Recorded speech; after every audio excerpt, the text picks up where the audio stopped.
A 5-year-old girl is brought to the emergency department by her parents because of 4-hour history of unsteady gait and 2 episodes of vomiting. 3 weeks ago, she had an upper respiratory tract infection and did not require treatment. There is no history of trauma, evidence of toxic ingestion. She takes no medication. Her temperature is 36. Pulse 120, respiration 24 per minute, blood pressure 95 by 60 millimeter of mercury. Examination shows slight horizontal nystagmus. The patient is able to sit without support but is unable to walk.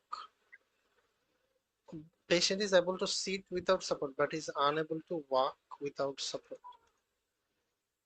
Deep tendon reflex are normal, sensation is intact.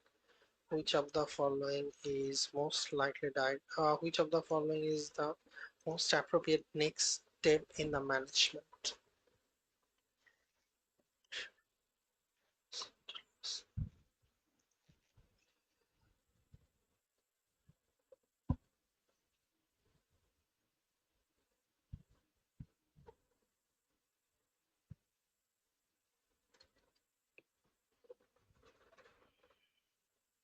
Ready? Yes.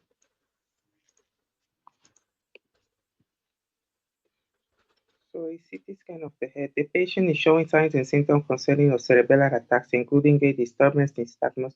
Other associated findings may include dysarthria, speech abnormalities, um, impaired coordination, vomiting, headache. Patients typically do not present with fever, meningismus, or seizure. Acute cerebral ataxia usually occurs following an acute febrile illness in children under 6 years old.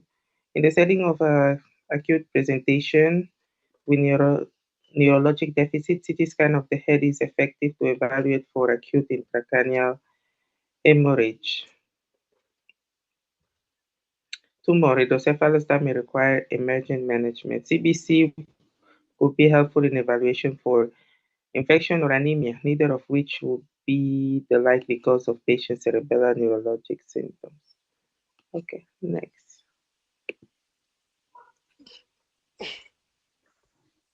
A 37-year-old woman with a 10-year history of HIV infection comes to the physician because of headache and fever for 2 days. Because of headache and fever for 2 days, her temperature is 38 degrees Celsius, 102.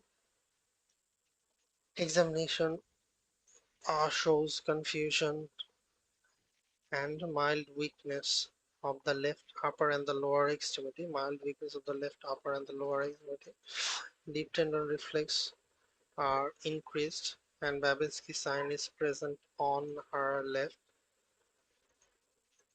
Her CD4 T lymphocyte is 4. CD4 T lymphocyte is 4 and plasma HIV viral load is 60,000. Which of the following is most likely finding on MRI of the brain?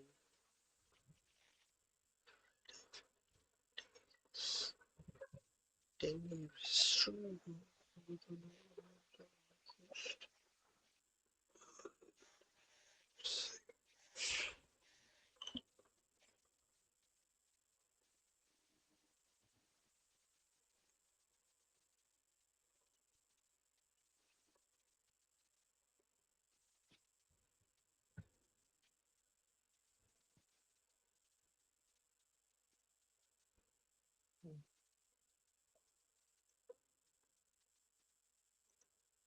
What is the diagnosis? I don't know. Sorry, I do not know this one. CD4 T lymphocyte is very low. Yes, they haven't give any clue of anything. Yeah, I don't. I don't even know if it's an. I mean, I guess it's an infection, but like all these sound like brain tumors. So I'm like, I have no idea. Brain tumor cannot come with fever. Yeah, it's that's why I'm like, it doesn't make sense. The only thing that would, like, nothing here makes sense for infection. And an infection that causes open motor neuron defect. Like, I don't know. Ready? Yes. So it's the marked lesion within the substance, or it's, I guess it's a tumor. No, it's not. I guess it's not a tumor. Marked lesion within the substance of the right frontal cortex, which shift to the left midline structures. Toxoplasma is an intercellular parasite. Transmission can occur through the ingestion of oocytes from cat feces or infected meat, direct transmission between mother and fetus, or organ transplant, which leads to invasion followed by dissemination of the parasite where it typically lies dormant. In ubiquitous organisms, and nearly 10% of the individual will be seropositive for toxoplasma, but the parasite does not cause severe disease in normal people. Patients with HIV and CD4 less than 100, reactivation can occur with several distinct clinical syndromes, of which toxoplasma, cerebral toxoplasmosis causes mortality. Cerebral toxoplasma typically presents with multiple ring-enhancing lesions within the substance of the cerebral cortex, most commonly the frontal and parietal lobes. Although single lesions can occur, it is commonly associated with edema, which may result in mass effect in shifting of adjacent structures. Seizures, focal neurologic defects, and systemic symptoms are common. Okay, systemic symptoms. And are signs of increased intracranial patients. Patients with HIV and positive toxoplasma antibody are typically treated empirically with sulfonamide and pyrimethamine. If cerebral toxoplasmosis is suspected, if necessary, confirmation diagnosis through biopsy, brain biopsy occurs, which will demonstrate the infiltrate of lymphocyte, max plasma cells. Along with toxoplasma organisms, cerebral toxoplasmosis is age-defining illness. Diffuse leukoar, I don't know how to read that word, with periventricular white matter changes, describes hypertensive signal alteration on MRI in the white matter surrounding the lateral ventricle. Associated with chronic vascular pathologies such as hypertension, diabetes, and vascular dementia. I don't know what that means. Markedly enlarged sulci with generalized loss of brain matter. First in Why cerebral is the clue? of what? Why it is toxoplasma? I don't know. There is no really. I guess you have to know that toxoplasma CD4 is less than 100, And and it will cause. toxoplasma involves the frontal and parietal lobe, cerebral cortex. I mean, I don't know how that is. I don't think that's a clue here on this question, but You like have the found any clue like next time how you were going to pick it? systemic symptom. This part where it says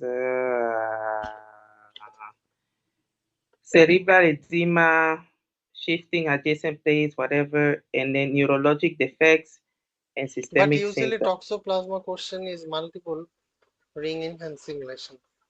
Yeah, that's. I mean, but that's what we used to see. But And I mean, multiple ring enhancing lesion and this in this question it looks like mass lesion, that's why it is like shifting the midline, like that's why there is midline shifting as it is mass lesion, isn't it? I think the problem here is the word mass lesion. Mass When we lesion. hear mass lesion, it sounds like tumor, but they mean when they say mass lesion, they mean the cerebral edema. This one, but I think we saw mass and we just thought, okay, it's tumor. But what they meant was Mass the effect. cerebral edema, the mass effect, like the cerebral edema effect. You say cerebral edema may result in a mass effect of shifting, blah blah blah blah blah blah. And then that's why we were saying that tumor doesn't come with fever, but this is not a tumor, it's just the cerebral edema. And here it also says that toxoplasma can cause systemic symptoms. What is it? Right here, the systemic symptoms are common. Okay. Okay, mark and light sulci with generalized Loss of brain matter occurs in cerebral atrophy associated with age, dementia, and alcohol use disorder. The patient with HIV and focal neurologic defect more likely has opportunistic infection of the CNS. Is not enlarged, no, that don't make sense. Opaque mass over convexity of left frontal cortex with compression of the brain substance describes meningioma. Now, this is a tumor, which is a benign brain tumor, blah, blah, blah, develops in the meninges. Symptoms are dependent on locations and patients are often asymptomatic. Common presenting symptoms include seizure, vision changes, altered mental status, focal whatever. However, it does not cause fever as seen in this patient. Yeah, I think it was the word mass that kind of confused us. Okay, next. Okay,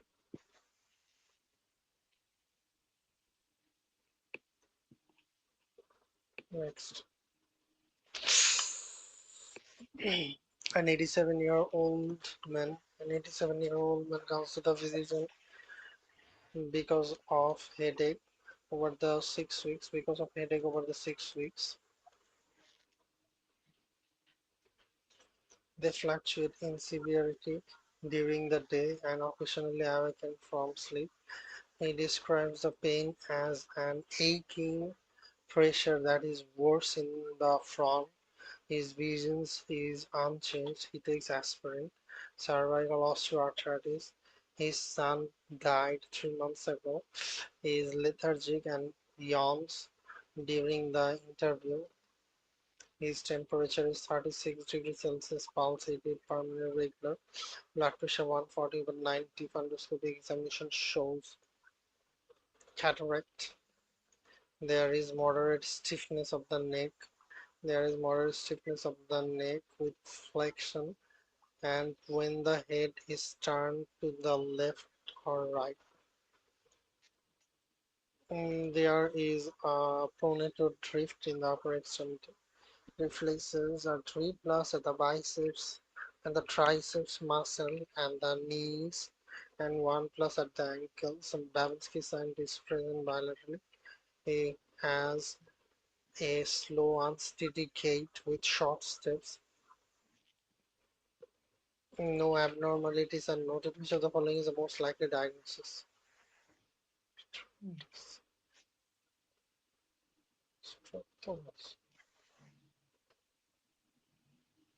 Hmm. Between subdural hematoma and hypertensive encephalopathy, but he doesn't have altered mental status. Really. Ready? Yes.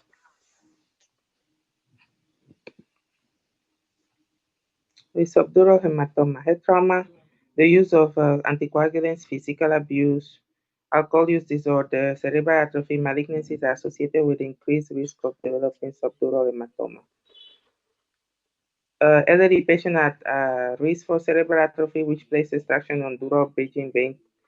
In the setting, minor trauma such as falls can result in shearing of the vein leading to hemorrhage. In some cases, patients may not report a history of trauma. Patients may present with headache, vomiting, meningismus, or hemiparesis, or they may manifest open motor neuron exam findings such as spasticity, hyperreflexia, Babinski sign. In some cases of SDH, may be large enough to compress adjacent brain parenchyma. The displacement of the cerebral hemisphere can result in neurologic deficit. Altered mental status, seizure, herniation syndrome, and signs of increased intracranial pressure. In imaging, HDH appears as a crescent shaped fluid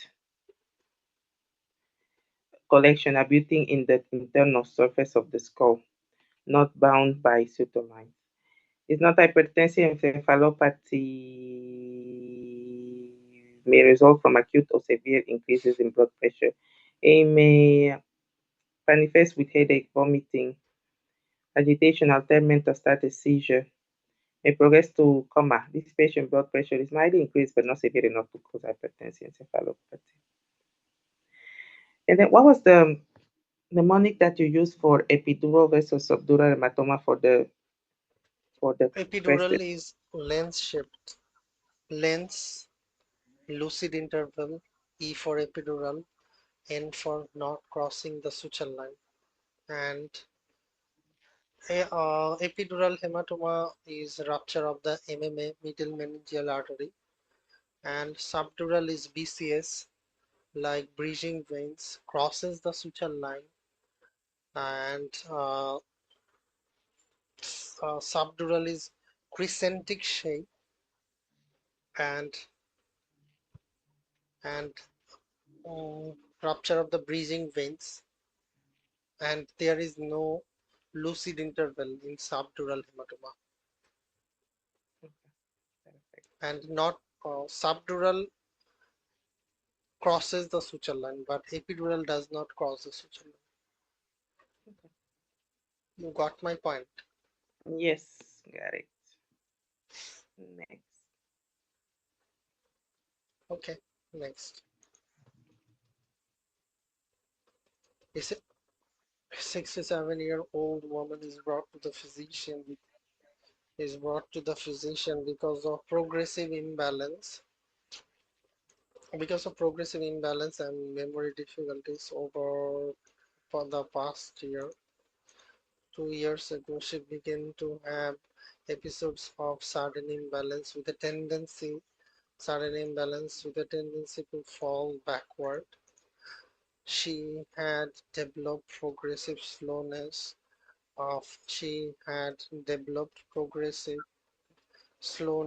of thought and movement, and has had a brief episode of double vision. Examination shows mildly decreased short-term memory. Examination shows mildly decreased short-term memory and slowness of the verbal response. Downward gauge and upward gauge are markedly impaired. There is marked rigidity of the neck and mild rigidity of the limb. The gait is broad-based and short, shuffling steps.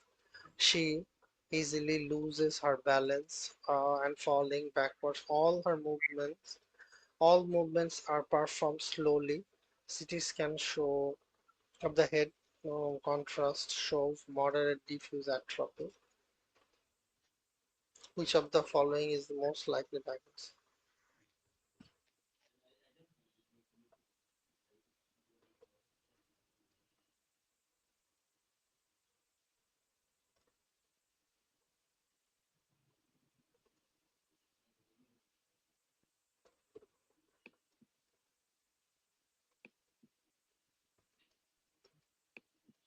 Oh my God, what's happening?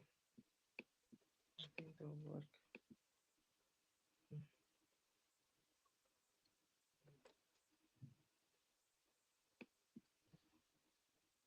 Already? Yes,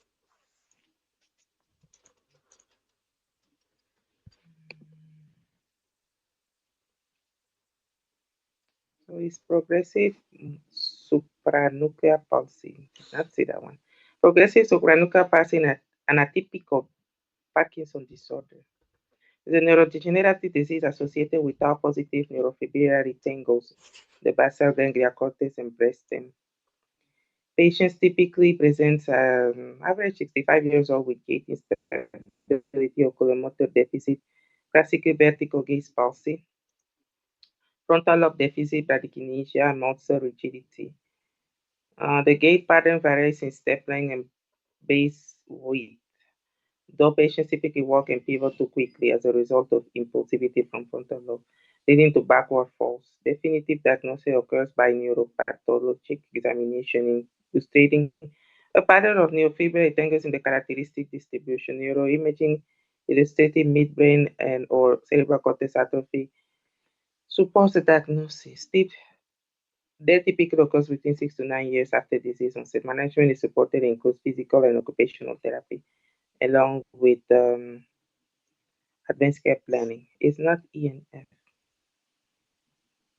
It's not multi-infant dementia refers to cognitive impairment caused by cerebrovascular disease. Patients typically demonstrate stepwise, not progressive, um, focal neurologic deficits and functional decline. MRI of the brain usually demonstrate multiple infarcts.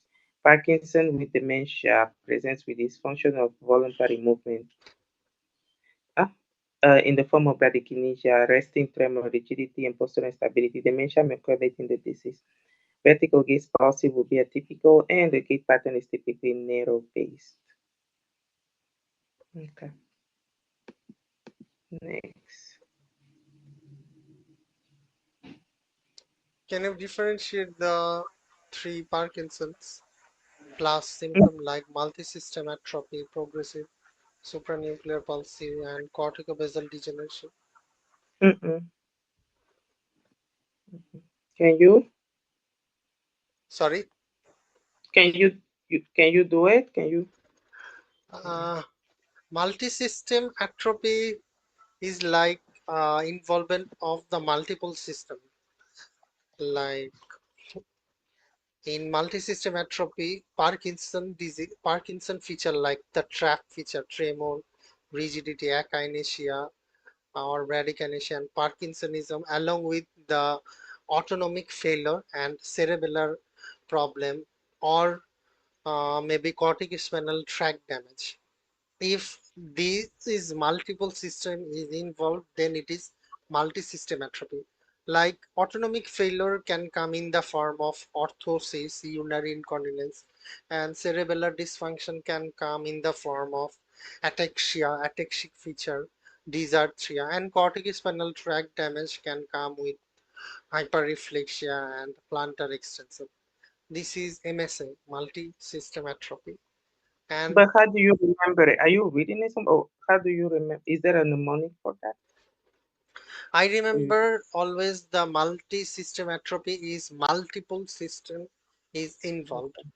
And in regarding multiple system, I remember there may be autonomic ACC like American College of Cardiology. Oh, okay. Mm-hmm. Autonomic failure, uh, cerebellar dysfunction, and corticospinal tract Mm-hmm. involvement. These three. So Okay. multiple multi-system atrophy MSA comes with ACC. Okay. Mm-hmm.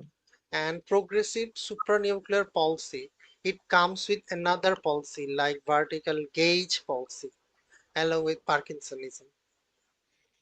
You got my point? Mm-hmm. And the corticobasal degeneration. Corticobasal degeneration is a complex, like I remember it ABC, like there is alien limb phenomenon, uh, and in corticobasal degeneration there is basal ganglia is dysfunction, so there may be myoclonus or dystonia along with the cortical involvement.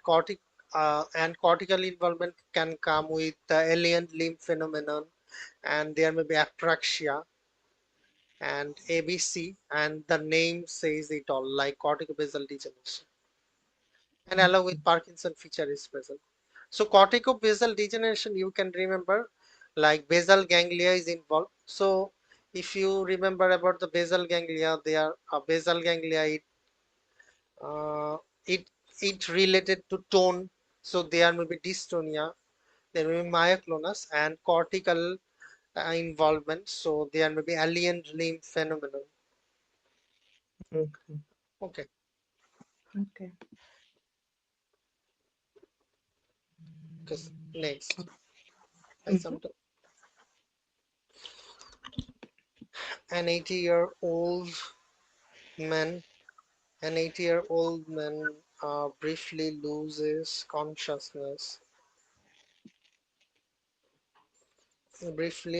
consciousness and falls to the floor in a grocery store. He awakens within a minute, after several feels dizzy but after several minutes the dizziness passes. His pulse is 80 per minute, blood pressure 160 by 90 millimeter of mercury, supine, and 150 by 86 while standing. Cardiac examination and ECG shows no abnormality during the physical examination. When his head is turned to the right, he suddenly loses consciousness and motor tone. While unconsciousness, his pulse is 40 per minute. He awakens within 20 seconds and feels slightly dazed, but this feeling passes after 1 minute. Which of the following is most likely diagnosis?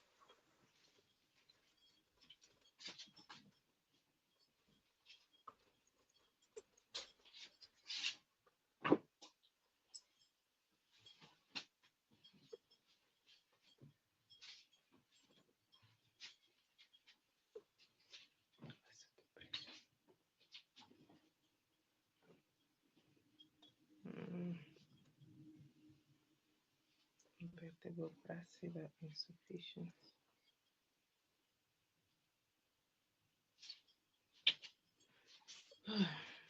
Ready? Yes,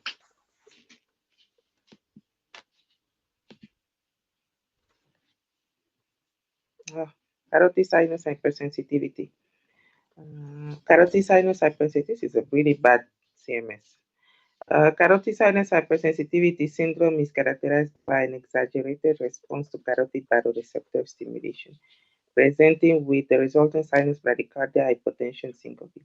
Baroreceptors located at the carotid bifurcations and the aortic arch are important in regulating cardiac output and maintaining adequate perfusion pressures to the brain and organs of the body, of the upper body. Bioreceptors are sensitive to mechanical pressure. Normally, an increase in BP simulates bioreceptor activity, which activates a reflex arc, resulting in parasympathetic innervation of the SA and AV node and inhibition of sympathetic tone. This results in decreased heart rate and peripheral vascular resistance and may result in syncope, especially in all patients. In carotid sinus hypersensitivity, this response may be triggered by mechanical compression of the carotid sinus from external palpation of with movement of the muscles of the neck. Hmm. Cardiac exam and diagnostic studies are often unrevealing. It is not CDE. Idiopathic orthostatic hypotension likely to explain this patient's symptom given normal orthostatic vital signs. An exam orthostatic hypotension is characterized by tachycardia in response to decreased preload rather than bradycardia. Okay. Vasodepressor syncope, also called vasovagal syncope, is common and results from an acute decrease in peripheral vascular resistance with an inadequate responsive increase in cardiac output to maintain perfusion pressure to the brain. Common triggers include standing for long periods of time in heat, an intense emotion of pain, in this case, the onset of symptoms when the patient head is turned to the right raises concern for carotid sinus hypersensitivity. And it's not E. Vertebrovascular insufficiency describes inadequate perfusion to the posterior cerebral circulation and may present with vertigo, lightheadedness. Ataxia, disequilibrium, nystagmus caused by transient decreased blood flow to the vestibular nucleus is most commonly caused by atherosclerosis and may be provoked by prolonged neck extension. This patient does not demonstrate vestibular signs. Okay. carotid sinus hypersensitivity, one of the reflex syncope, isn't it? Syncope Mm, can be divided into three parts: reflex syncope, orthostatic syncope, and cardiac syncope. And in the reflex syncope, there is CVS. CVS means like carotid sinus hypersensitivity, vasovagal syncope, and situational syncope.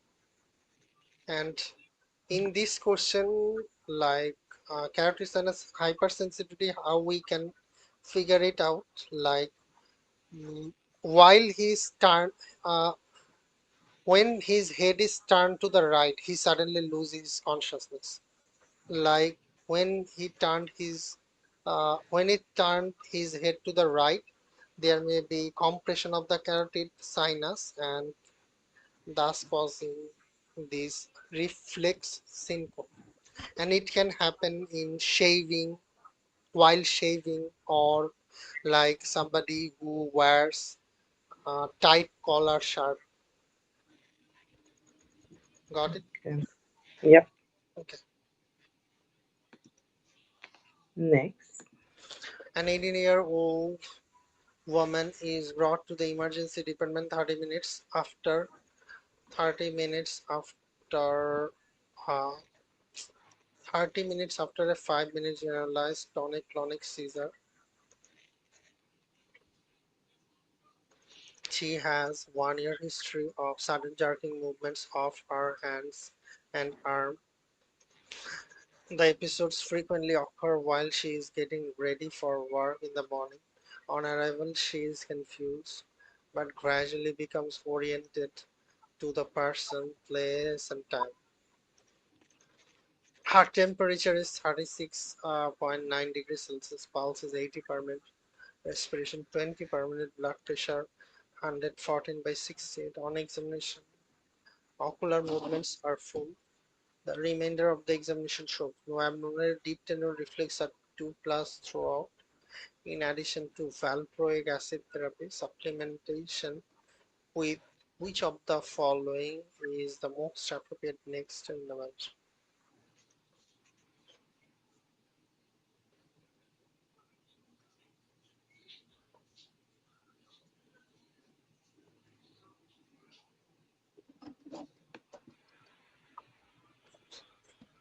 Ready? Yes. With folic acid. Supplementation with folic acid should be prescribed in all women of childbearing age and taking anti-epileptic drugs, particularly valproic acid. In valproic acid increases sodium channel inactivation and increases GABA concentration, leading to anti-epileptic effects.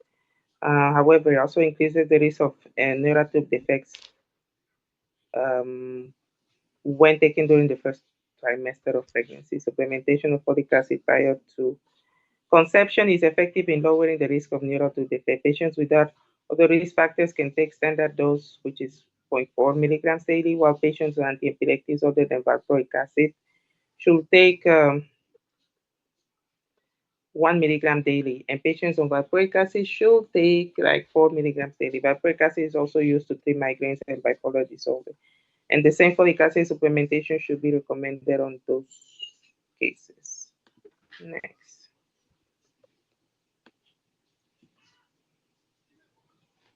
A 67-year-old man with a 30-year history of alcoholism is brought to the emergency department 1 hour after he was found confused and lethargic by his daughter. He appears malnourished and ill.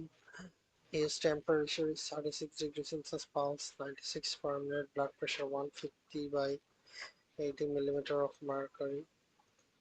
Scattered bronchi or abdominal examination shows no tenderness and the liver span is 18 centimeter and the liver span is 18 centimeter and a palpable spleen tip. Neurologic examinations show a disconjugate gauge. Which of the following is the most appropriate next step in the management?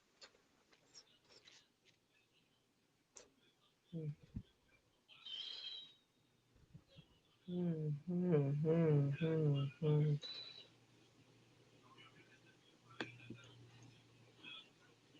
Ready? Yes.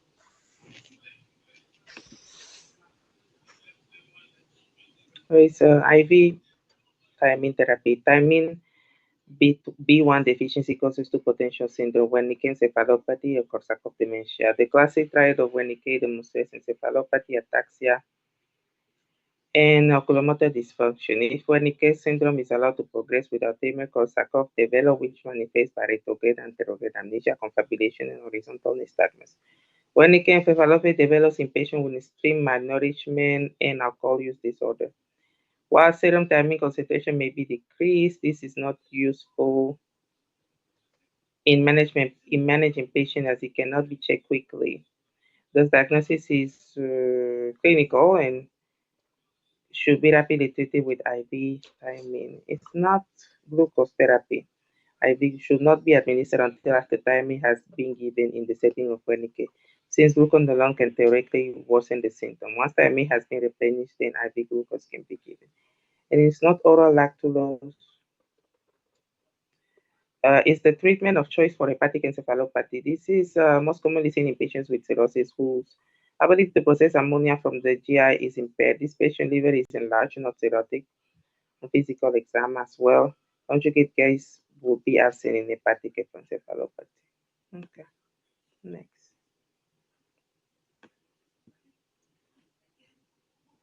A 62-year-old woman is brought to the A 62-year-old woman is brought to the emergency department after an episode of flaccid paralysis and numbness of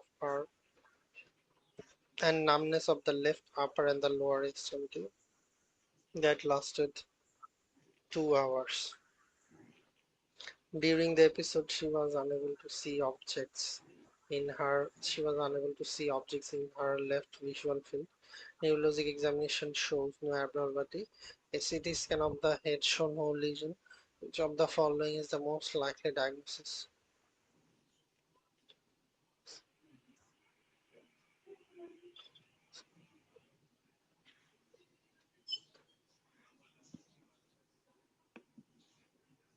Ready? Wait 1 minute. Mm-hmm.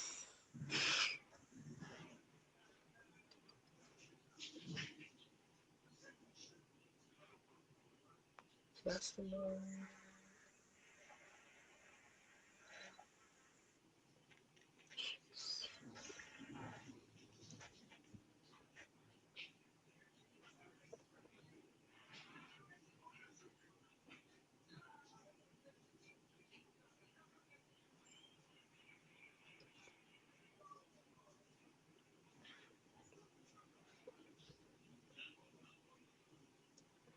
okay.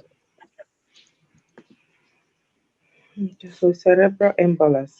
TIA is defined as transient episode of neurologic dysfunction lasting less than 24 hours caused by spinal, focal brain, spinal cord, or retinal ischemia without evidence of infarction. This patient has developed focal neurologic deficit that resolve after 2 hours, qualifying as TIA. TIA can be induced by either an embolus arising from the proximal site or from temporary decreased blood flow to the watershed area of the brain.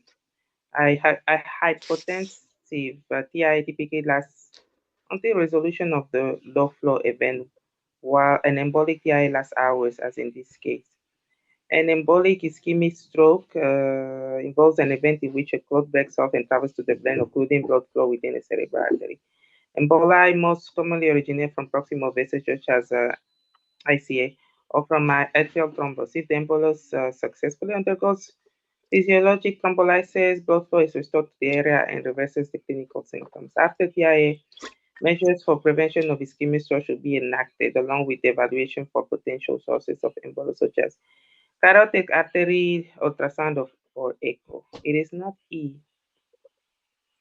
Lacunar infarct causes ischemia to the deep cerebral white matter pons and basal ganglia, which is not transient.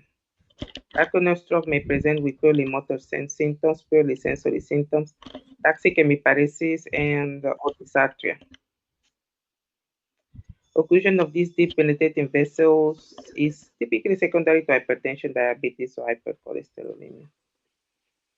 Okay, next. Okay.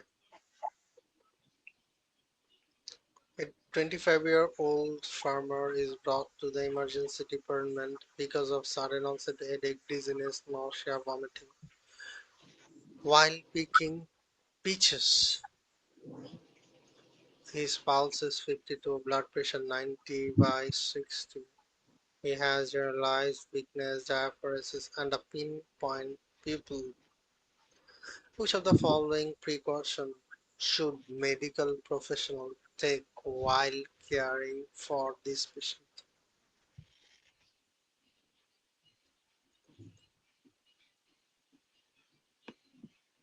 Hmm. That's the organophosphate thingy. I got. Ready? Yes. Organophosphates are commonly found in insecticides, or an exposure to them can occur transcutaneously or via inhalation or ingestion. Organophosphates bind to and are inhibitors of acetylcholinesterase, preventing breakdown in acetylcholine, which leads to excess concentration of acetylcholine in the junction. Acetylcholine acts on both nicotinic muscarinic receptors. Nicotinic acetylcholine are found in autonomic ganglia, adrenal medulla, and skeletal muscles, whereas muscarinic acetylcholine receptors are found in the heart, brain, smooth muscle, exocrine glands, and sweat glands. Resultant cholinergic excess leads to bronchospasm, bronchoria, bradycardia, diarrhea, lacrimation, salivation. Because of the potential for organophosphatosis via transcutaneous exposure, medical professionals should always wear rubber gloves when treating patients. Treatment involves the contamination of the patient along with atropine to antagonize the muscarinic receptor and um, pralidoxin to regenerate the acetylcholinesterase. Organophosphates are not transmitted via aerosolized or droplets, thus wearing protective goggles or wearing a surgical mask will not be as protected as wearing gloves. This patient was likely transcutaneously exposed to organophosphate while picking peaches. So wearing protective rubber gloves is a priority. Okay. So wearing mask will not gonna help in here. I feel like you're the one that taught me that you told me there is a lot of this in your country. Or am I wrong? No, no, Yeah, yes. I feel like But you we told do me that. not use gloves. We don't use nothing while we are treating this type of patient. I think Truly. you're the one that told me that I, that is actually not transmitted through the air, it's transmitted through the skin. I Yes. think, yeah, yeah, that's how I remember. And you told me, yeah, that is really common in your country. Yes, OPC organophosphorus poisoning is very common. Mm. Lots of paddy land where people use this type of pesticides to kill the insects. Okay. You see, it's good to actually remember the things that you, because that was like the beginning when we started. Like, but for some reason, I remember your voice in my head saying that, yeah, this is really common, and it's actually not this. That's Okay, that's interesting. good. Yeah, I wonder if I will remember during the actual exam. I will remember like, oh, I remember Omar See, saying this. you will remember the word by said, but you need to remember the concept. Because no, like when I see the question like that, that it comes to my mind that I remember Omar saying this, but yeah, I hope it works on the exam too. That would be nice. Okay, let's see. Mm,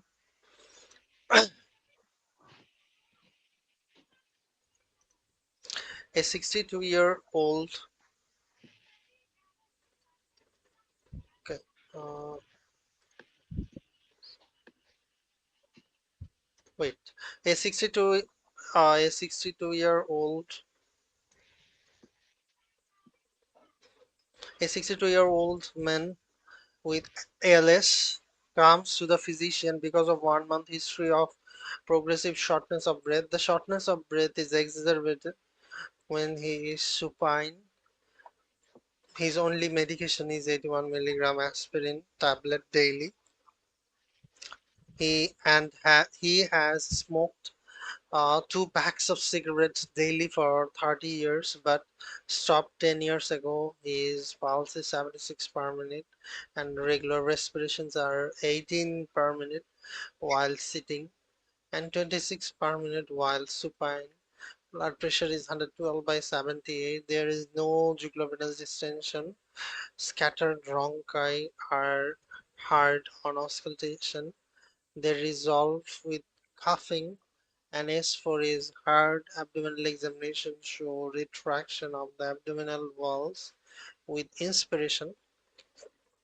Abdominal examination show retraction of the abdominal wall with inspiration. There is no peripheral edema. Which of the following is the most likely cause of this patient's shortness of breath?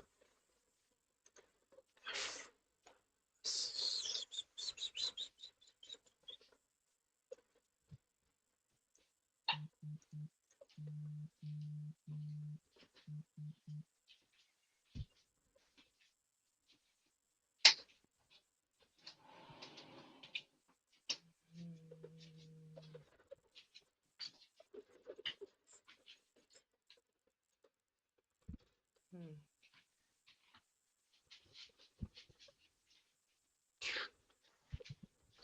Hmm.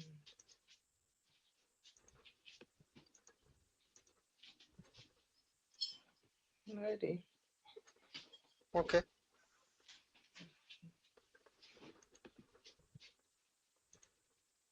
Diaphragmatic paralysis, I knew it.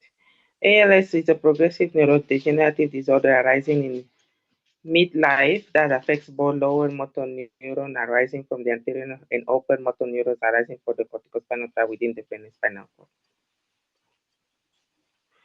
Neurons degenerate as a result of unknown cause that may involve RNA processing and excitotoxicity. Patient presentations are variable, though typically feature a combination of upper motor neuron increased tone, hyperreflexia Babinski, and lower motor neuron decreased tone, hyperreflexia, and muscle atrophy. In a symmetric distribution that may include bulbar muscle, some patients may experience cognitive or behavioral changes, though other patients are cognitively normal. Diagnosis is primarily clinical but may be supported by electromyographic findings of acute and chronic elevation. ALS is progressive disease with death usually in 3 to 5 years, most commonly secondary to neuromuscular respiratory failure. This patient dyspnea, while lying supine, is most likely secondary to diaphragmatic paralysis caused by ALS. Symptoms of diaphragmatic paralysis worsen in the supine position as gravity no longer assists in contracting and moving the diaphragm downward. Uh-huh. Okay. It's not the left ventricular failure can cause shortness of breath secondary to pulmonary edema and is commonly associated with lower extremity edema. Weight gain, autopnea, paroxysmal notonia rails, and increased jugular venous pressure. This patient has no signs of heart failure, and his shortness of breath while lying supine is more consistent with diaphragmatic. Yeah. Panacinal emphysema more commonly present with exertional dyspnea, chronic cough, okay, and sputum production. Dyspnea is not typically exacerbated in supine position. Okay, next. Okay.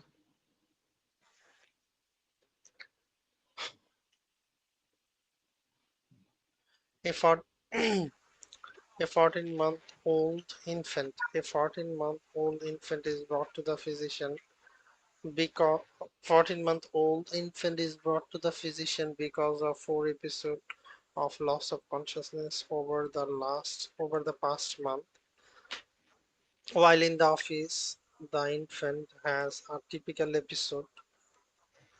Prior to the onset, the infant becomes fretful when his pacifier has taken away. He cried for 30 seconds when he stopped. He cried for 30 seconds, then stopped crying and breathing. Breathing becomes rigid and cyanotic. There are no clonic movement and no response to nocturnal stimuli. His eyes deviate upward conjugatively. The pupils do not respond to direct or consensual light. Faint heart sounds are heard on apical consultation, and a pulse cannot be located. He recovers without intervention. He recovers without intervention and returns to normal behavior within 10 minutes. Which of the following is the most likely diagnosis?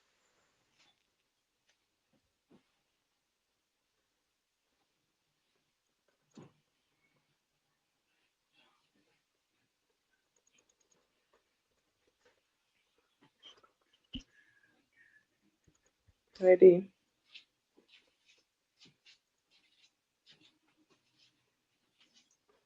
Okay.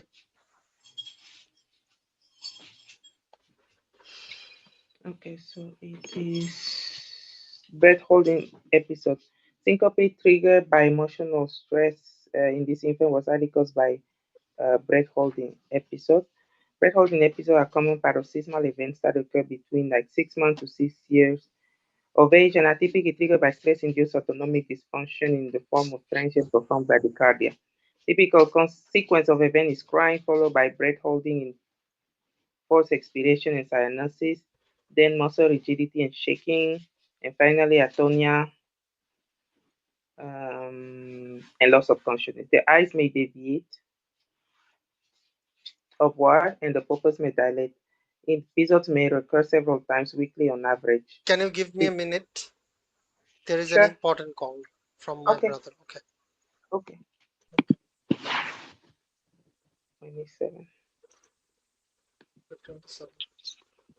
A 22-year-old woman comes to the physician because she has had a black spot that occludes her vision in her right eye for one day. She also has pain in the right eye. There is no history of trauma. Examination shows visual acuity 20 by 20 in the left eye.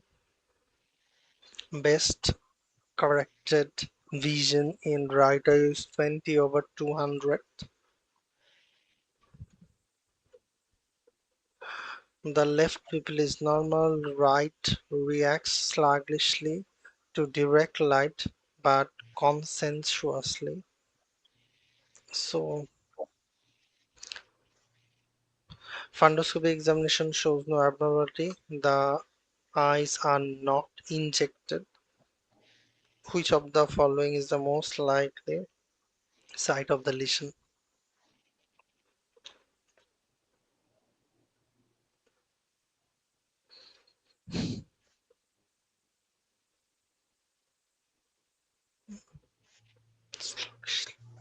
Pupil normal, right?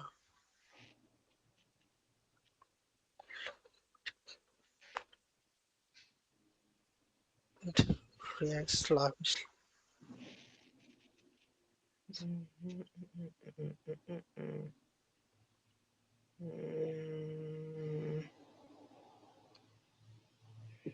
Oh, my brain. It's like not working. Cerebellum, circular muscle, cerebellum. If we look at the like direct light reflex and consensual light reflex, this two is for optic nerve, isn't it? It's not just optic nerve, but yeah, optic nerve is involved. Oculomotor. I don't know why the black got the black thingy and why the nerve pain, the eye pain. Eye Okay, I pain, get. is it optic neuritis? Yeah, probably. Optic neuritis can cause eye pain. Yeah. Uh, okay. Okay. Ready? Ready? Sorry. Yes, yes, yes. Okay. So it's cranial nerve to optic nerve. Optic neuritis results from autoimmune demyelinating inflammation of optic nerve, cranial nerve 2, and present in young, often female patients with unilateral vision loss and pain that is exacerbated with extraocular muscle movement. Ocular examination demonstrates decreased visual acuity and color vision, relative afferent pupillary defect, and possibly optic disc edema. Diagnosis is confirmed with MRI demonstrating hyperintensity of the optic nerve. Patients with optic neuritis are increased risk of MS, and optic neuritis is a common initiating finding in MS. Recently, autoantibodies against myelin oligodendrocyte glycoprotein and aquaporin 4 have been identified as a cause factor of some cases of optic neuritis. Patients who develop optic neuritis because of antibodies against myelin, whatever, and aquaporin often have severe presentation, but also have a decreased rate of subsequent MS compared with patients with optic neuritis who lack autoantibodies.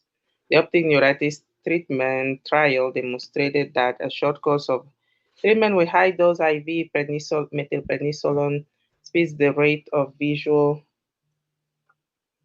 Sorry, I have to pick up this call. Yes, yes, 1 minute.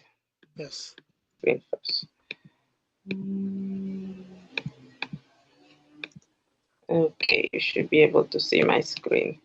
I was here. Oh, the optic neuritis treatment trial demonstrated that the short course of treatment with high dose IV methylprednisolone speeds the rate of visual recovery and delays the onset of MS, although it does not impact final visual acuity, and demonstrated that the presence and quantity of periventricular white matter lesions on MRI imaging is the most important prognostic factor for the subsequent development of MS. It's not I was between cerebellum. Cerebellum coordinates ocular saccades, pursuit movement, and gaze holding. Cerebellar lesions do not cause what is RIPD? Oh, relative afferent pupillary defect. And it's not what was it? Eye retina. It's not defects of the retina may produce visual field defects and RAPD, but are usually visible on fundoscopy and are rarely painful. Okay, next.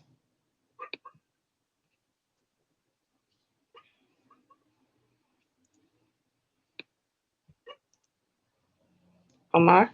Yes. Okay. A 22-year-old college student comes to the physician. Sorry. A 22-year-old student comes to the student health center after an episode during which he found himself unable to move for several seconds after awaking. The episode occurred during the college spring break 2 weeks ago when he awoke after having fallen asleep on the beach. He has no history of similar symptoms. The patient is not having academic difficulties, although he admits to stress caused by the recent stress caused by the examinations that he took just before the spring break. His medical history is non-contributory.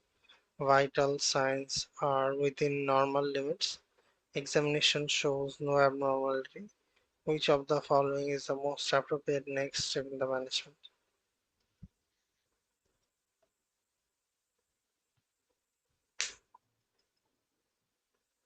Ready? 1 minute.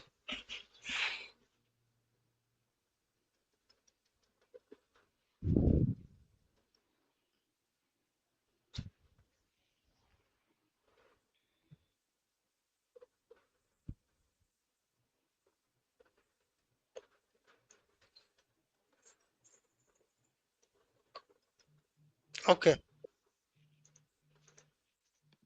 Okay, so is of reassurance. Sleep paralysis, a manifestation of atonia that primarily occurs during rest sleep, happens during the transition from sleep to wakefulness at least once in most people's lives. The precise mechanism of sleep paralysis during the transition to wakefulness is unknown, but stress, psych disorders, sleep deprivation, and substance use may increase the risk. This patient preceding stress and potential sleep deprivation and substance use during spring break may have contributed to his sleep paralysis episode. Patients are typically distressed during the episode and may experience an associated feeling of impending doom.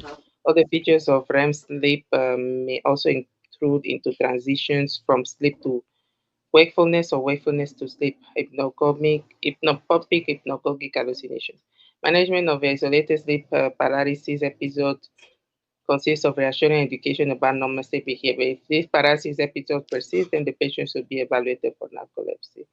Polysomnography and multiple sleep latency tests will confirm a diagnosis of narcolepsy. Narcolepsy is a chronic sleep disorder that involves deficient orexin secretion leading to repeated intrusion of sleep phenomena into times of wakefulness. An isolated episode will not be concerning for narcolepsy. Okay, next. Okay. Mm. A twin,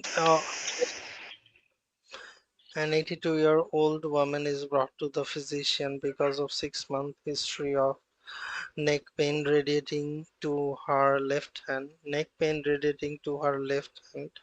She has also had neck stiffness and difficulty maintaining her. She also has neck stiffness and difficulty maintaining her balance while walking.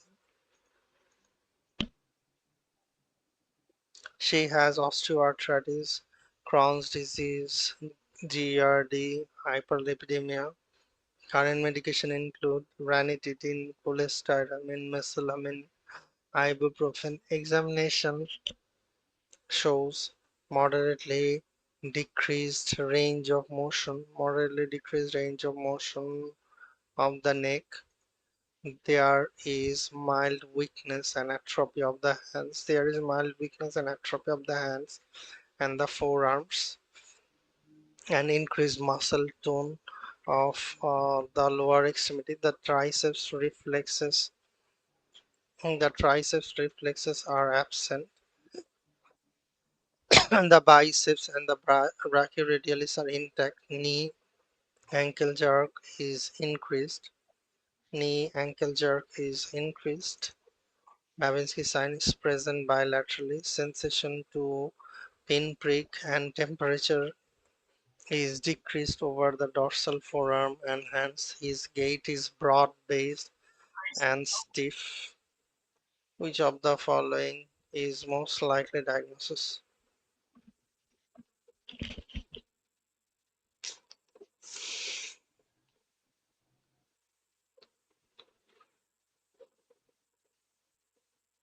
Triceps absent, biceps brachioradialis present, knee and ankle jerk increase. So autonomic sinus. Ready? Wait 1 second. Dorsal column, medial, no, brachial, spondylotic myelopathy.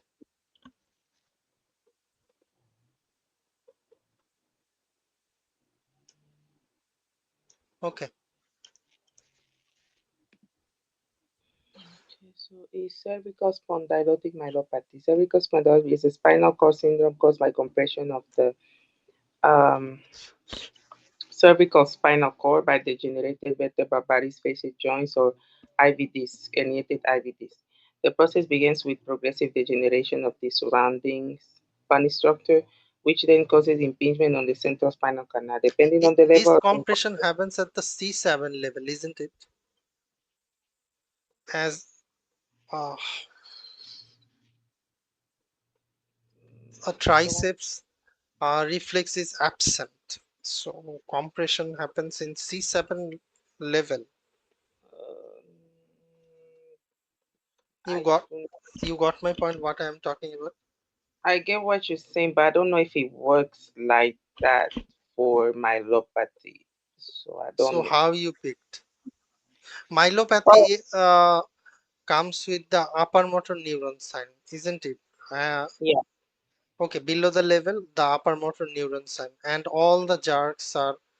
Below C7, all the jerks are exaggerated, like knee jerk and the ankle jerk. These are increased. Okay. And biceps and brachioradialis are intact. That means C5, 6 is not involved, isn't it? Oh, I just remember myelopathy is upper motor neuron in the lower extremities and lower motor neuron in the upper extremity. That's kind of how I remember it. I never tried to think about it like In the what, okay, yeah. Mhm. Depending on the level of involvement, the exact symptoms will differ. Um, in most cases, compression of the spinal nerve at the level of the degenerative changes will cause lower motor neural findings, weakness, hyporeflexia, atrophy, as seen in the upper extremities of this patient. In contrast, compression of the tracts within the spinal cord, including the corticospinal tract, will cause weakness with upper motor neuron findings in the levels inferior to the degenerative changes, as in this patient. Hyperreflexia and upgoing babyskin will be present. The spinothalamic tract will also be compressed, leading to impaired pain and temperature sensation. So it's compression at the level of the changes will cause lower motor neuron signs. So lower motor neuron signs will be up, and then compression of the tracts, the corticospinal, spinothalamic, whatever, will cause upper motor neuron signs at the bottom. Okay, okay. next.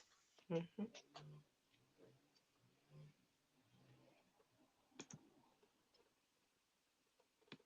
A 62-year-old man is brought to the emergency department because of 1 week history of urinary hesitancy.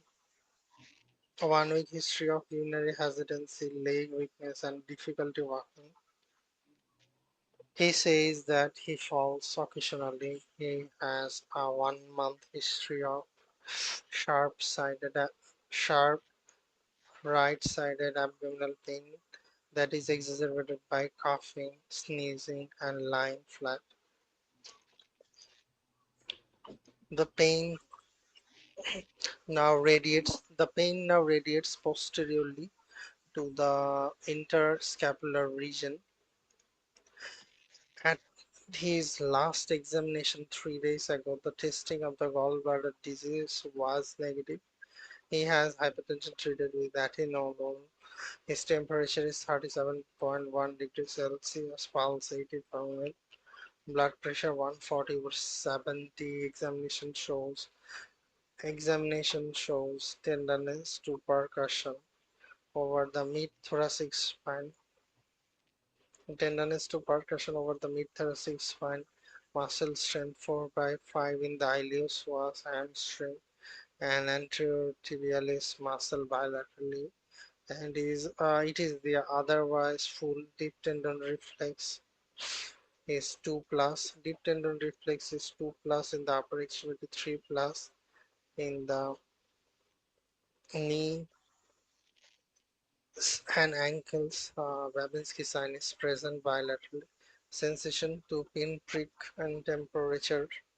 Sensation to pinprick and temperature is decreased below the costal margin, and sensation to vibration is absent below the ankles. IV administration of which of the following is the most appropriate next step?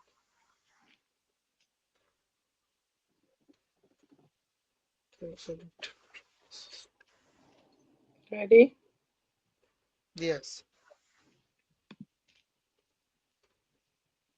Dexamethasone. This patient presenting signs and symptoms of focal back pain and upper motor neuron signs are suggestive of epidural cord, spinal cord compression, which often results from degenerative joint disease or metastatic disease. Metastatic disease frequently affects the vertebral column and may cause compression of the spinal cord by extending into the epidural space or by causing bony destruction and fracture of vertebral bodies. Patients present with back pain, lower extremity weakness, loss of balance, urinary and incontinence, and complete paralysis of the lower extremities. Early detection and treatment are crucial to prevent permanent spinal cord damage and myelopathy. Patients may benefit from short-term treatment with IV dexamethasone to decrease spinal cord edema, although definitive treatment is a combination of surgery in the case of bony structural lesion and chemo or radiation in the case of malignancy. Next. Okay. A 67-year-old woman is brought to the emergency department 1 hour after sudden onset right facial weakness. She has hypertension treated with lisinopril and hyperlipidemia treated with atorvastatin. She has smoked one pack of cigarettes daily for 35 years.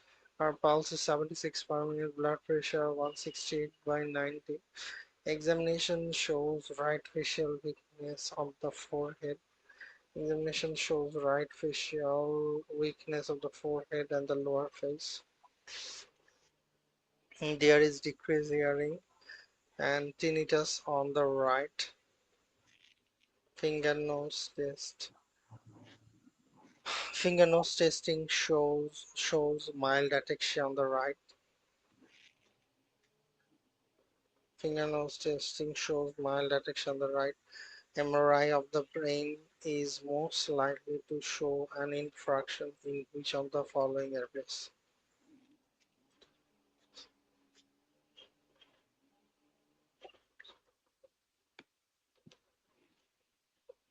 Ready? 1 second.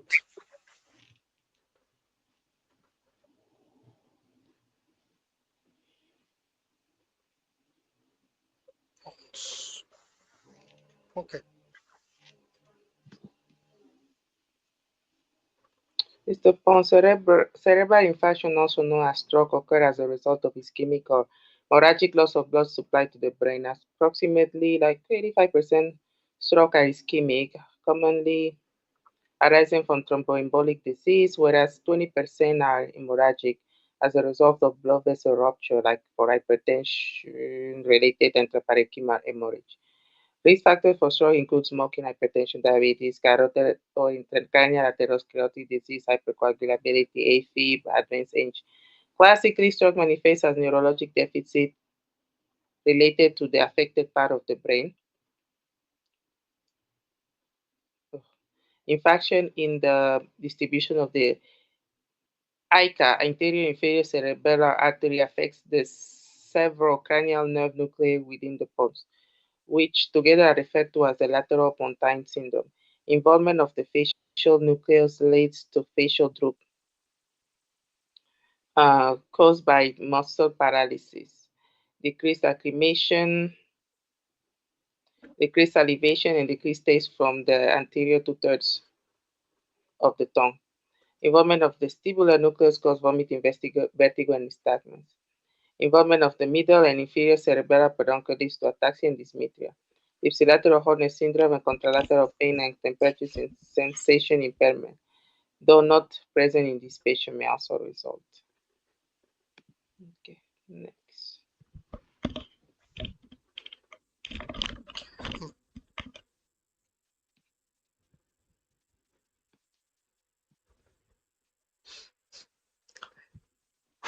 A 52-year-old man a 52-year-old man is brought to the emergency department from work 30 minutes after a sudden onset blindness. He is unable to remember all the events leading up to visual loss. He states that earlier in the day he saw his boss in a compromising position he is uncomfortable speaking about and quickly changes the subject. He has not had any eye pain but says that he has a headache. He has history of migraines treated with he has a history of migraines treated with sumatriptan. Ophthalmic examination showed no evidence of trauma, erythema, or infection. He flinches when the physician rapidly raises her hand towards the face. He flinches when the physician rapidly raises her hand toward the face. Fundoscopy examination shows no evidence of papilledema, optic neuritis, retinal hemorrhage, or detachment. A CT scan of the head shows no abnormality. On mental status examination, he appears unaffected by his vision loss. His speech is normal. He does not have any delusional disorder. When his wife arrives at the emergency department, he asks if he can go home and inquires about when he can return to work. Which of the following is most likely diagnosis? Mm, Ready? yes.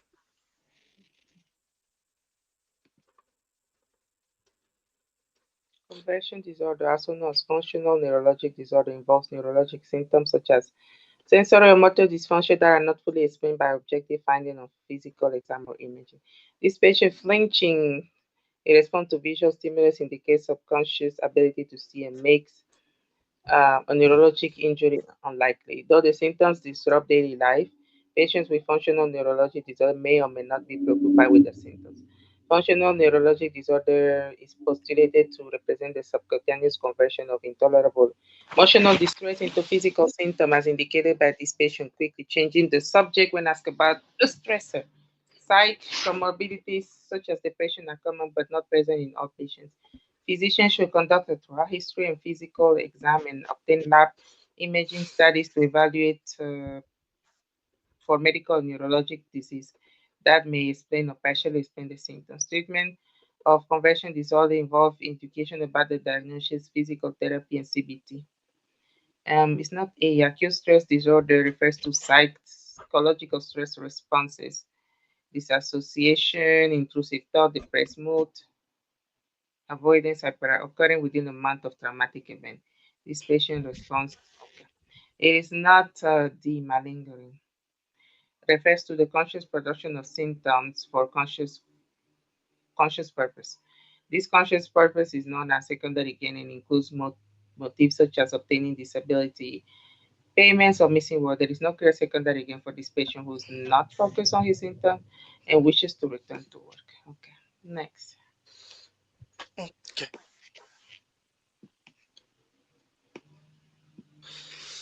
A 72-year-old a 72-year-old woman is brought to the physician because of 24-hour history of severe right ear pain, drooping of the right side of severe right ear pain, drooping of the right side of the face, and tearing of right eye.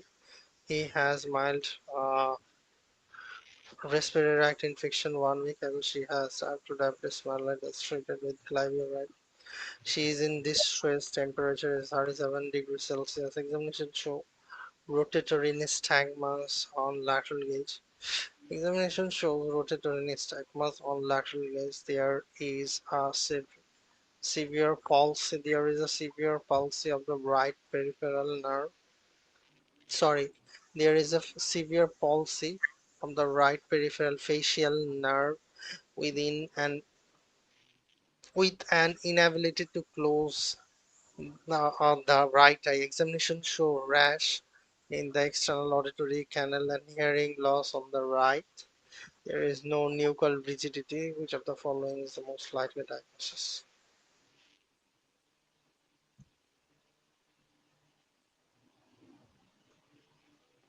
Ready? Yes.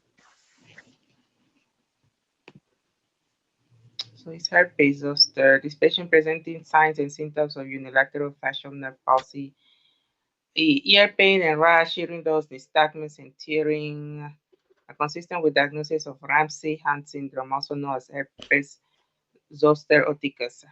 Ramsay-Hunt syndrome is caused by the activation of latent infection with herpes zoster virus within the genicular ganglion. Viral activation within the genicular ganglion leads to facial nerve palsy, which causes paralysis of muscles of facial expression, including forehead, and may cause lack of thalamus and corneal dryness. In addition, the proximity of the vestibulocochlear nerve to the genicular ganglion increases the risk for its involvement, um, which causes a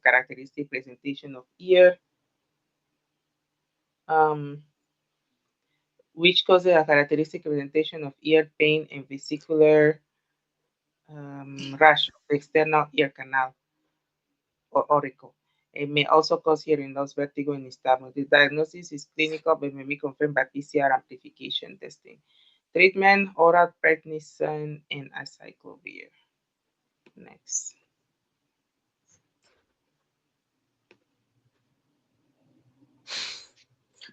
A 47-year-old woman is brought to the emergency department 1 hour after the onset of severe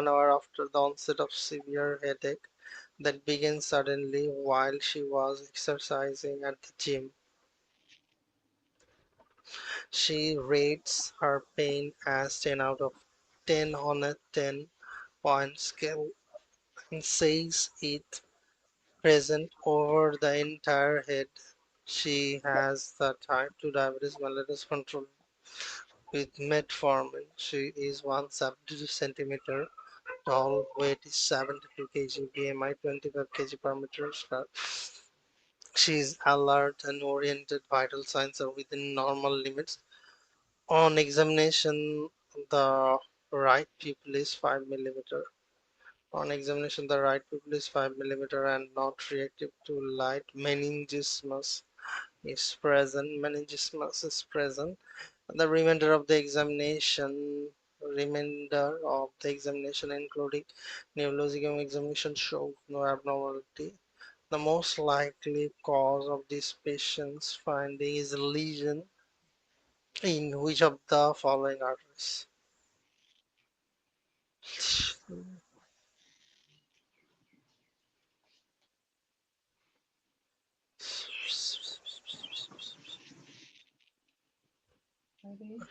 Um, not right.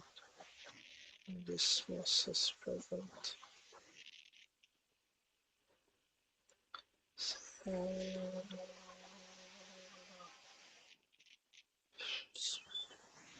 Ready?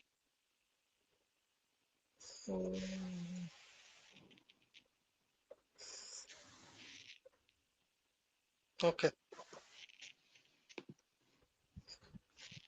It is PCA, posterior communicating artery. Subarachnoid hemorrhage refers to bleeding into subarachnoid space. Oh, wait. My computer about to turn off. sorry. My computer about to turn off. Sorry. Okay. Arachnoid hemorrhage refers to bleeding into subarachnoid space. It most commonly occurs secondary to trauma, although aneurysm rupture is the most common cause of non-traumatic SAH. Patients typically present with acute severe headache, often prescribed as the worst headache of their life, along with neck stiffness, photophobia, possible stupor or coma. Aneurysm can occur at various locations within the intracranial vasculature. This patient presented with oculomotor nerve palsy, raising suspicion of PCA aneurysm. Colomotor palsy is a common presenting sign of posterior communicating artery aneurysm because of its location and compression of the oculomotor nerve. Oculomotor nerve carries parasympathetic fibers along the allowing for pupillary reconstruction, and motor fibers allowing for levator palpebrae superioris and several extraocular muscles. Patients with oculomotor nerve palsy can present with pupillary dilation, ptosis, and extraocular muscle paresis leading to diplopia. It's not ACA, and ACA anterior cerebral arteries are connected by the anterior communicating artery, the most common site for aneurysm in the circle of Willis. Because of its location near the optic chiasm, it can cause visual field effects such as bitemporal myopia. And C, middle cerebral artery aneurysm can also rupture and cause an acute headache, intracranial hemorrhage, or arachnoid hemorrhage, but oculomotor nerve palsy won't happen. Okay. Can you summarize everything? Everything Like like what? anterocerebral is ACA for lower limb, isn't it? Oh, you want the homunculus kind of thing. The basilarity and MCA, what we will think. I don't know if this is what you're asking, but Yes, I am thinking about the homunculus along with there are some along with what?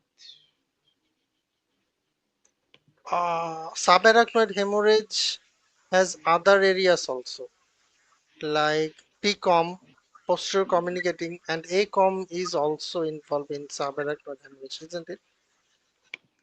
ACOM, yeah. So it says from the what it says that ACOM will be ACOM Low. if yeah if ACOM is if it's ACOM so but no if it's ACOM aneurysm it will affect the optic chiasm. If it's PCOM aneurysm it will affect the oculomotor nerve. That's what they're saying. Okay. PCOM for oculomotor. ACOM for what? For optic chiasm. Aneurysm. Then like there will be homonymous hemianopia. Mm-hmm.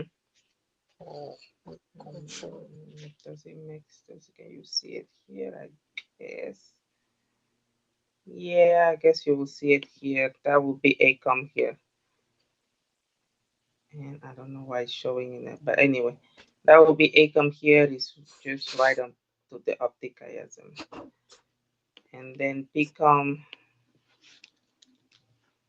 uh, cranial nerve 3. Um, which one is the best one? I guess this one.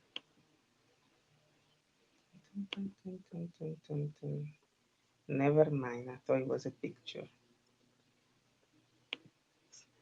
Okay, so PCOM, I guess it will be here, and that's cranial nerve 3 coming up here. So it will be around the midbrain. okay. Mhm. I don't know where is ACOM here, but yeah, yeah, that will be around the midbrain. And then the homunculus will be, I think this is the territory of the, I forgot how that one works. Okay. Uh, Can you give me a minute? I have an important call to take. yeah. Hmm? Okay. Hear me? Yes. Okay. Mhm. 35.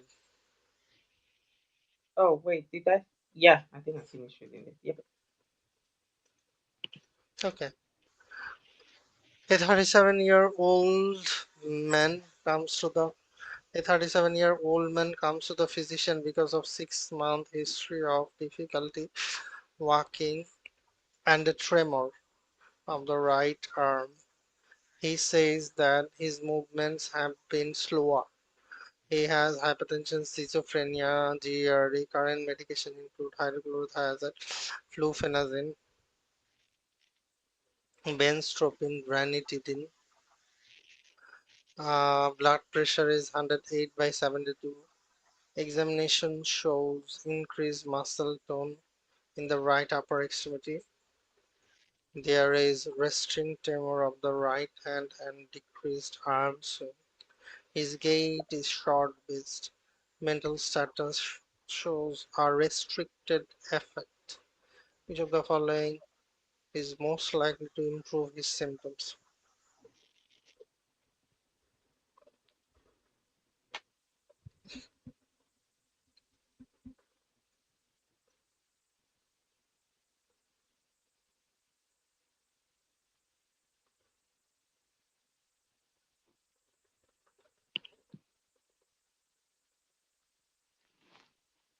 Mm,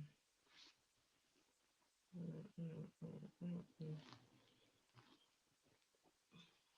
Ready?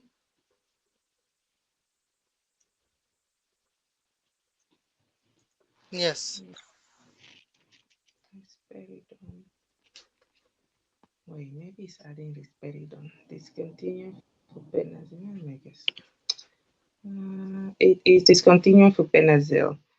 Propenazine first generation antipsychotic D2 receptor antagonist. By decreasing mesolimbic dopamine signaling, propenazine treats the psychotic symptoms of schizophrenia. D2 antagonism in basal ganglia can cause acute dystonia reaction in Parkinsonism, leading to this patient bradykinesia manifesting a decreased right arm swing while walking, resting tremor, increased muscle tone, postural instability, whatever. The chronic use of antidopaminergic agents may also regulate D2 receptors in the basal ganglia, leading to tardive dyskinesia. Management of medication-induced Parkinson's typically involves adding an anticholinergic medication such as bestrophin, which counteracts antidopaminergic activity and address Parkinsonism. In this patient with schizophrenia already on anticholinergic medication, bestrophin, next best step is decreasing or discontinuing the dose of the offending medication and switching to an antipsychotic medication that causes less potent D2 antagonism. Risperidone, second generation antipsychotic that antagonize D2 receptors, modulates serotonin signaling. Of the second generation antipsychotics, risperidone demonstrates the most potent D2 antagonist and will likely exacerbate this patient Parkinsonism. Okay, next.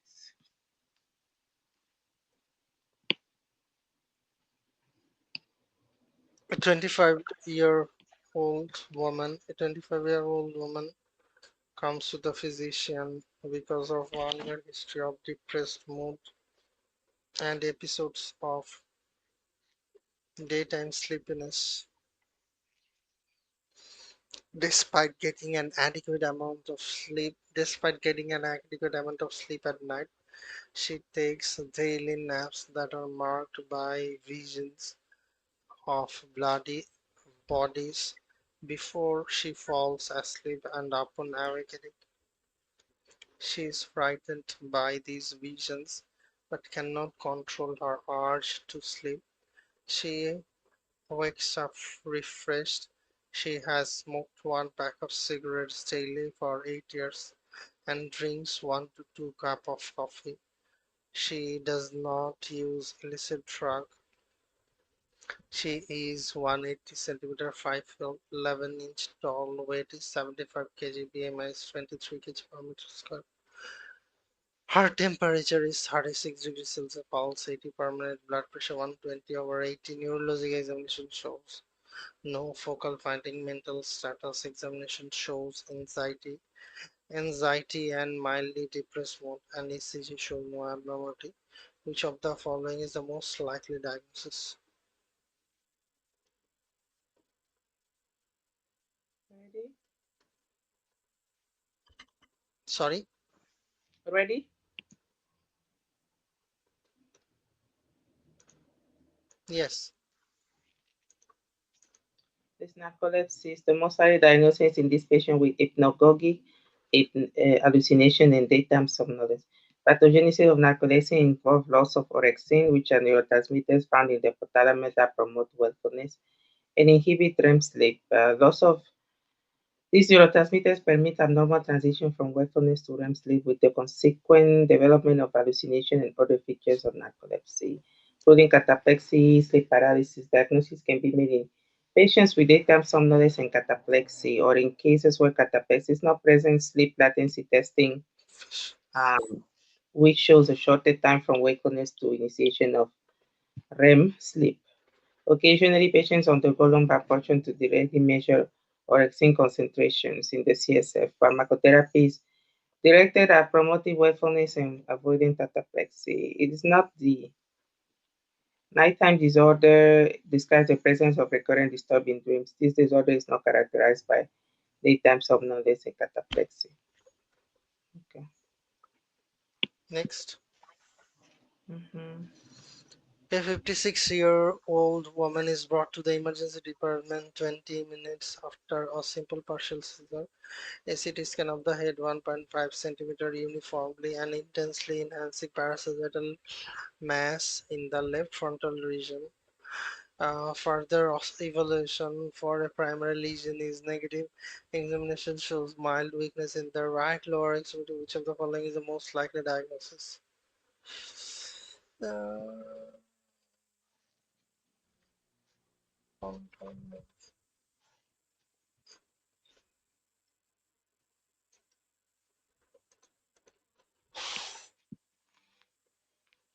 Ready?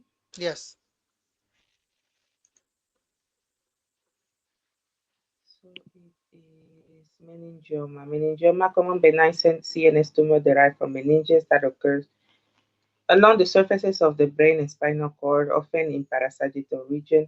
They occur in women more than men, associated with two and men one, sorry. Patients may be asymptomatic, they may experience seizure or focal neurologic deficit related to tumor location. Meningiomas are typically benign but can be malignant. Malignant meningiomas may grow rapidly, leading to symptoms of increased intracranial pressure like headache, nausea, papilledema.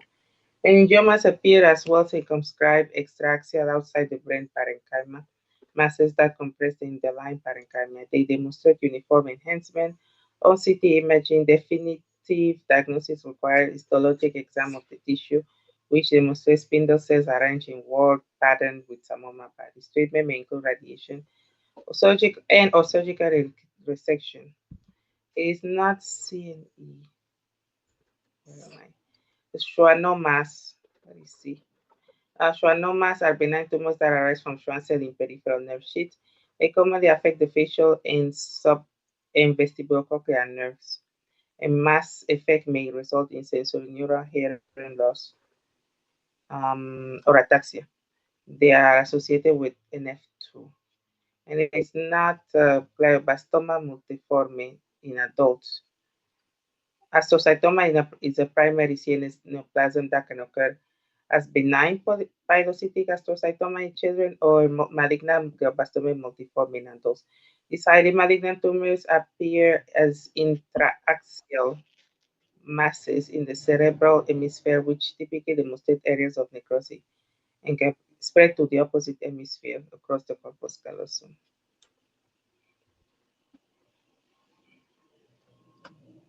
Okay. Intra- Next. Extraaxial. Okay. You want to read some? You want to add some? No? Okay.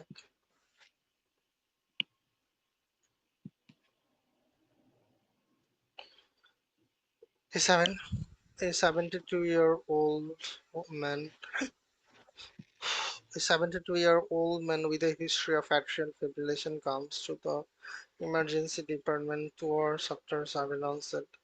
2 hours after sudden onset visual problems. He states that he was fine until this afternoon when he started walking into objects that when he starts walking into objects that were located on the right side while driving himself to the hospital. His sides white a parked car. His only medication is daily aspirin. On arrival, his pulse is 68 per minute and irregular, and blood pressure is 140 over 70 millimeter of mercury. Neurologic examination showed a right homonymous myopia.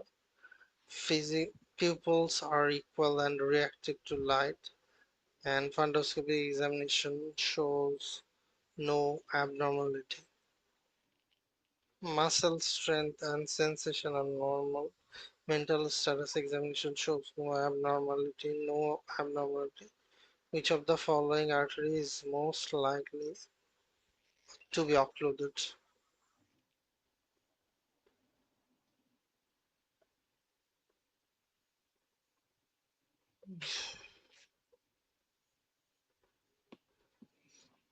Right homonymous. Yeah.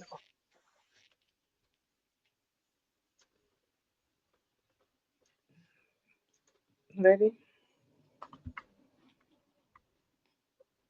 Wait 1 minute. Let's see.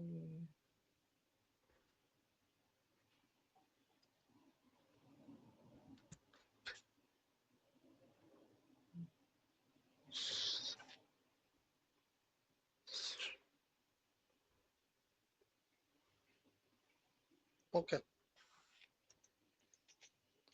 So it is left posterior cerebral. Cerebral infarction or strokes occur as a result of ischemic or hemorrhagic loss of blood supply to the brain. We already know 85% are ischemic, thromboembolic disease, where 20% are hemorrhagic due to vessel rupture. Risk factors, smoking, we know that.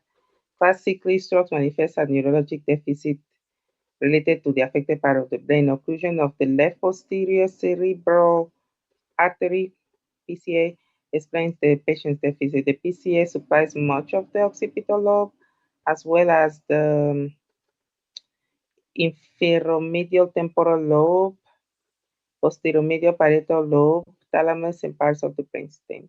Occlusion of the left PCA typically leads to right homonymous myopia with macular sparing as a result of damage of the left primary cortex.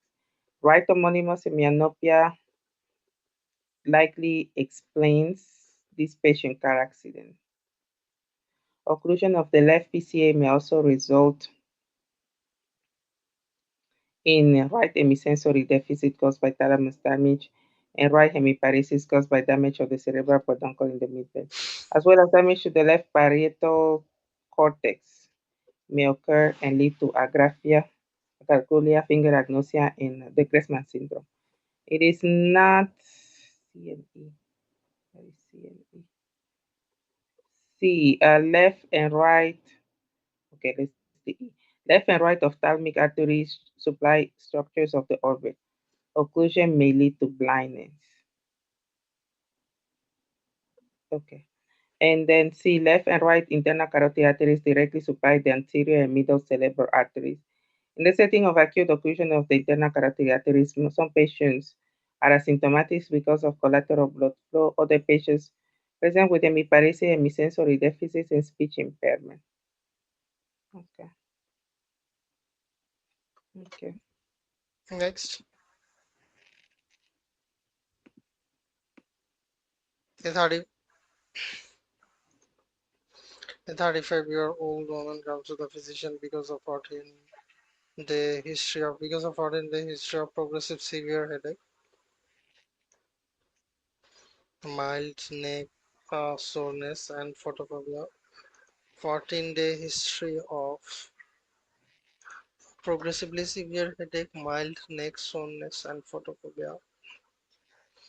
12 weeks ago, she was treated with X-ray radiation therapy. She was treated with X-ray radiation therapy, methotrexate, vincristine, procarbazine, prednisolone for stage 4 Hodgkin disease with a large anterior mediastinal mass. The only complication of the therapy was brief episode of fever and neutropenia. Her temperature now is 37.8 degrees Celsius. She does not appear acutely ill. Examination shows mildly rigid neck.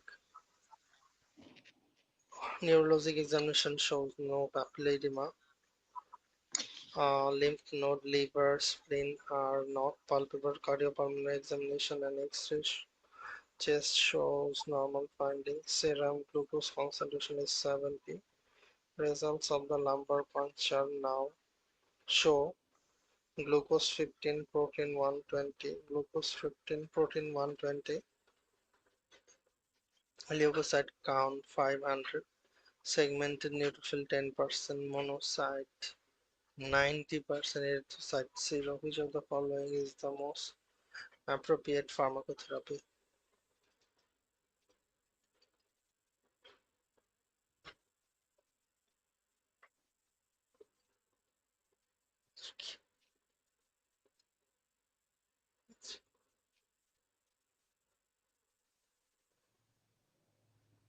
Wait, what does she have? Meningitis? Monocyte, monocyte.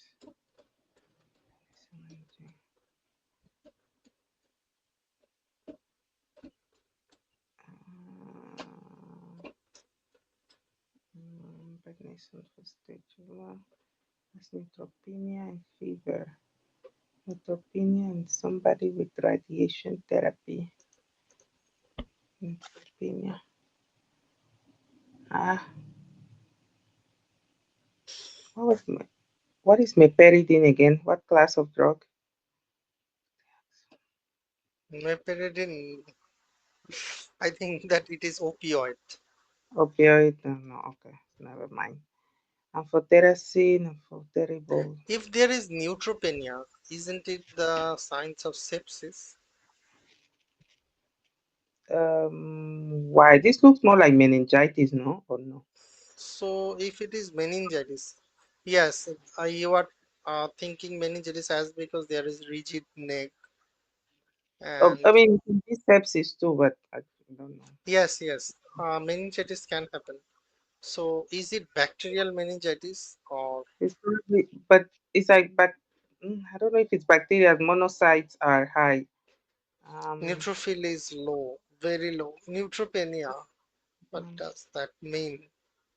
so it's basically infection in fever in neutropenic patient. There are bugs for that.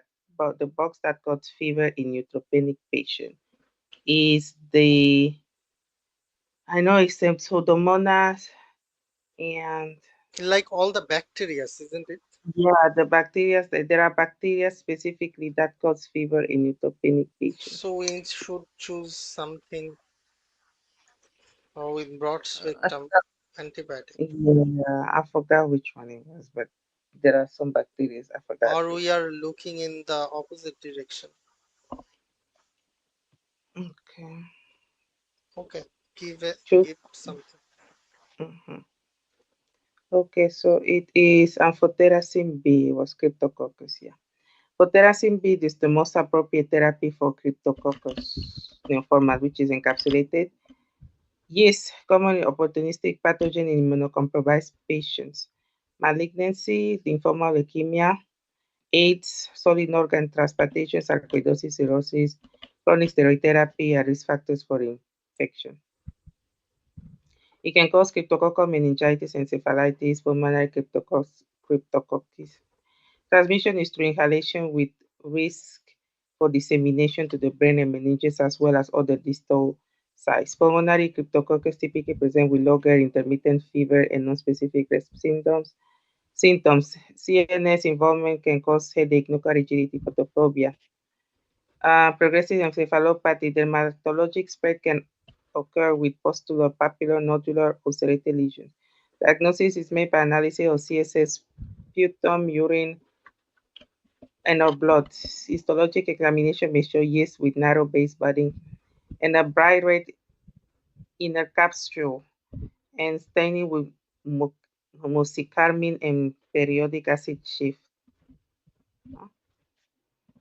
In cryptococcal meningitis, lumbar puncture classically demonstrates an increase opening pressure, increased CSF protein, mononuclear cell pleocytosis, and amphotericin B is the treatment of choice for cryptococcal meningitis or severe pulmonary cryptococcal, whatever, in immunocompromised people.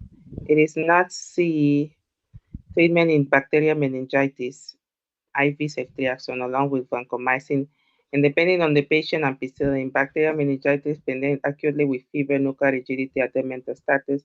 Toxic appearing patient, while immunosuppressed patients are at risk for bacterial meningitis. These patients with acute history of mild symptoms is more consistent with cryptococcal meningitis. Additionally, CSF analysis in bacterium will show neutrophil predominance. Okay. Okay. A 52-year-old woman comes to the physician because of 2-day history of a moderate pain, numbness, and tingling in her right hand. She says that the pain is worse at night and is not relieved with acetaminophen or ibuprofen. She has 10-year history of chronic lymphocytic thyroiditis treated with thyroid hormone therapy. Vital signs are within normal limit. Examination of tapping of the palmar aspect of the right wrist elicits a tingling sensation in the thumb and the index finger. Her serum TSH has two. Which of the following mechanism is most likely diagnosis?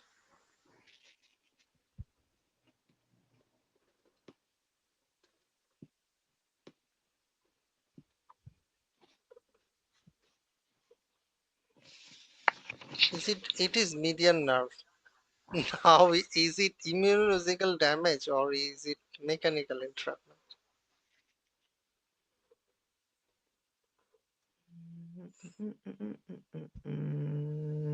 Her TSH is normal. Hashimoto's causes decrease T334.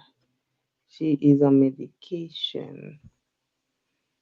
Mm, mm, mm, mm, mm, mm. Maybe mechanical. I guess immunological. I'll go with immunological. I'll be mechanical at this point. Ready? Yes. So it is mechanical. Knew it. Mechanical entrapment of median nerve leading to carpal tunnel syndrome You is have most choose likely mechanical. no immunological. Is the most likely mechanism of patient symptoms. Carpal tunnel syndrome describes a conduit in the wrist that is, no, sorry. Carpal tunnel describes a conduit in the wrist that is formed by flexor retinaculum anteriorly and carpal bones posteriorly. Both the median nerve and the flexor tendons on the finger travel to this canal. Increased pressure in this canal can lead to compression of the median nerve, resulting in paresthesia of the first three digits, paresthesia, first two digits, primarily in the palmar surface. When severe weakness of the thumb with atrophy of the thenar eminence may occur.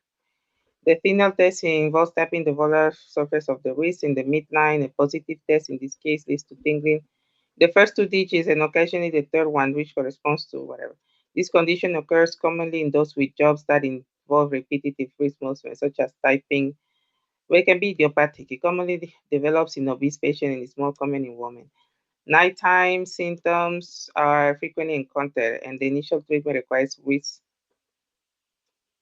splints worn at night. Refractory of severe symptoms may be referred for surgical intervention. So he had nothing. Let me read the B. Immunologic damage to the brachial median blah, blah, blah, nerve may occur in neuralgic amyotrophy, also called Parsonage-Turner syndrome, which is thought to be related to immune-mediated damage of the nerves of the brachial plexus. It most commonly involves the nerves of the upper and middle brachial plexus, but can involve the more distal singular nerves. Patients develop debilitating pain and weakness that gradually improves over months. Huh? Okay. Okay, so here it wasn't because of the TSH. It was just she probably has a job that's hard and whatever. Yeah. She probably has. She has a job that makes her use her wrist a lot. Okay. And they So give a clue like TSH is normal. yeah, so they had nothing to do with the TSH. And another option like parsonage, like neuralgic amyotrophy. In here, brachial, median, radial, and ulnar nerve is damaged immunologically. Okay, can we stop here? Yes, we can. I think that we are not able to finish today if we continue. Yeah, yeah. Okay, Fine. I'll see you tomorrow. okay, bye bye. Bye bye.